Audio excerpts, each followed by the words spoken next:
একটি দাবি, এটি আমাদের সুরক্ষার নিমিত্তে। এর একটি দাবিও অযৌক্তিক নয়। আমরা এইটুকু রাষ্ট্রকে জানাতে চাই, রাষ্ট্র যদি আমাদের সুরক্ষা প্রদান করতে না পারে তাহলে আমাদেরকে জানিয়ে দিক। আমরা বাংলাদেশের প্রতিটা হিন্দু সনাতনী আমরা এই দেশ ত্যাগ করব, এবং যেটা বিশ্ববাসীর কাছে এটি একটা নিন্দনীয় ব্যাপার হবে। এবং আমরা এই দেশ ত্যাগ করার সঙ্গে সঙ্গে আমরা বিশ্ববাসীকে জানাবো সেই 47-এর রাষ্ট্র বিভাজনের যে কন্ডিশন, হিন্দুরা যদি এদেশে না থাকে কোন মুসলিম ভারতে থাকতে পারবে না, মুসলিমও ভারতে থাকতে পারবে না। জয় হর হর মহাদেব কি, কৃষ্ণ কলিয়া ভগবান কি। সম্মানিত ছাত্র ভাই এবং বোনেরা, সবাইকে আমরা এই ছাত্র জাগরণ মঞ্চ থেকে আমরা শুভেচ্ছা জ্ঞাপন করছি। সেই সঙ্গে আজকে আমরা সনাতনীরা এই দেশে টিকে থাকার জন্য যে আর্তনাদটুকু আমরা জানাচ্ছি মাননীয় সরকারের কাছে, সেই সরকার আজকে এতগুলো দিন আমরা আন্দোলন করছি, আজকে তৃতীয় দিন পর্যন্ত সরকার আমাদের সঙ্গে এখনো বসেননি। এবং আমাদের তো বেশি কিছু দাবি নেই, মাত্র 8টি দাবি। এই 8টি দাবি এটি আমাদের সুরক্ষার নিমিত্তে। এর একটি দাবিও অযৌক্তিক নয়।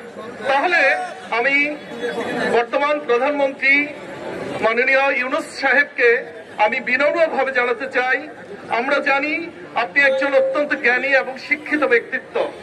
একজন জ্ঞানী ব্যক্তি, তিনি সবাইকে সম্মান প্রদান করেন, সবাইকে মূল্যায়ন করেন।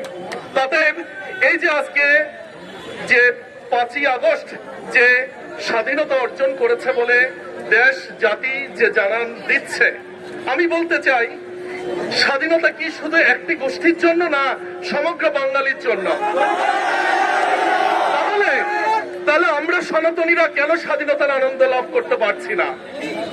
আমাদেরকে যদি আপনারা আলাদা করে দিতে চান, তাহলে আমি বলবো, যদি আলাদা করে দিতে চান, আপনার রাষ্ট্র যদি আমাদের সম্মান এবং আমাদের সুরক্ষা প্রদান করতে না পারে, তাহলে রাষ্ট্রকে আমরা জানাবো 47-এ যখন রাষ্ট্র বিভাজিত হয়, অর্থাৎ ভারত পাকিস্তান বিভাজিত হয়, তখন যে কন্ডিশনের ভিত্তিতে রাষ্ট্র বিভাজিত হয়েছিল সেটি হচ্ছে দ্বিজাতি তত্ত্ব। আর দ্বিজাতি তত্ত্ব ভিত্তিতে সেখানে কন্ডিশন ছিল হিন্দুরা থাকবে হিন্দুস্তানে আর মুসলিমরা থাকবে পাকিস্তানে। তাদের আজকের এই সম্মান আমাদের আবেগের স্থান। জাতীয় আমরা শহীদ মিনারে দাঁড়িয়ে আমরা এইটুকু রাষ্ট্রকে জানাতে চাই, রাষ্ট্র যদি আমাদের সুরক্ষা প্রদান করতে না পারে তাহলে আমাদেরকে জানিয়ে দিক। আমরা বাংলাদেশের প্রতিটা হিন্দু সনাতনী আমরা এই দেশ ত্যাগ করব, এবং যেটা বিশ্ববাসীর কাছে এটি একটা নিন্দনীয় ব্যাপার হবে। এবং আমরা এই দেশ ত্যাগ করার সঙ্গে সঙ্গে আমরা বিশ্ববাসীকে জানাবো সেই 47-এর রাষ্ট্র বিভাজনের যে কন্ডিশন, হিন্দুরা যদি এদেশে না থাকে কোন মুসলিম ভারতে থাকতে পারবে না, মুসলিমও ভারতে থাকতে পারবে না। অতএব আসুন, যদি আমরা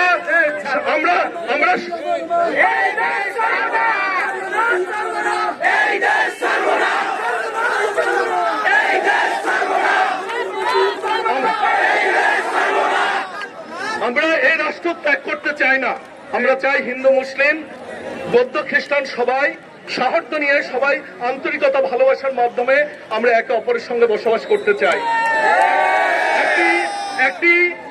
একটি ধর্মান্ধ গোষ্ঠী তার লেগেছে এই দেশকে আফগানিস্তান তালেবান শাসনের ব্যবস্থাপনায় আনতে। কিন্তু আমার প্রশ্ন, যদি আফগানিস্তান তালেবান শাসন আনতে চান, তাহলে কেন আফগানিস্তানে আজকে অন্য ধর্মাবলম্বীদেরকে ডাকা হচ্ছে এবং অন্য ধর্মাবলম্বীদের কেন সম্পত্তিগুলো ফিরিয়ে দিচ্ছে এবং মঠ মন্দির প্রতিষ্ঠা করার জন্য আবার আফগানিস্তানে বলছে? অতএব আফগানিস্তান শান্তিতে নেই। অতএব আসুন, আমরা বাঙালি, আমরা সবাই মিলে একসঙ্গে দেশে বসবাস করতে চাই। এই 5ই আগস্টের যে বিজয়, এই বিজয়ে বহু সনাতনী হিন্দু ছাত্র ছাত্রীরা প্রাণ ত্যাগ করেছেন। অতএব এই আনন্দ আমরা সবাই মিলে আস্বাদন করতে চাই।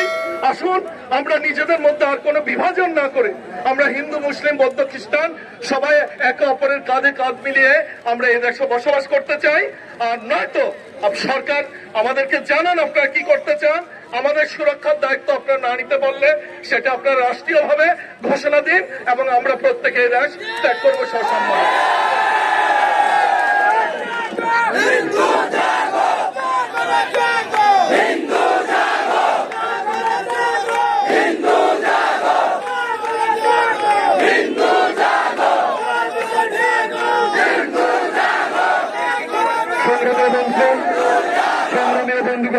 আপনাদের কাছে বিনীত অনুরোধ জানাচ্ছি, হিন্দু জাগরণ মঞ্চের আগামীকাল ঢাকাস্থ কর্মসূচি ঘোষণা আমি রণিদাস বংশী দৃষ্টি আকর্ষণ করবো, আপনি নোট করবেন।